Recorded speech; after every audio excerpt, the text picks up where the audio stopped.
أعوذ بالله من الشيطان الرجيم. بسم الله الرحمن الرحيم.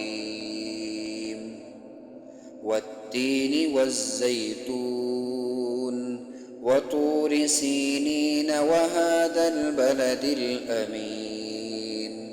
لقد خلقنا الإنسان في أحسن تقويم ثم رددناه أسفل سافلين إلا الذين آمنوا وعملوا الصالحات فلهم أجر غير ممنون.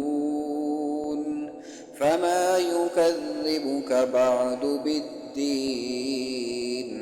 أليس الله بأحكم الحاكمين؟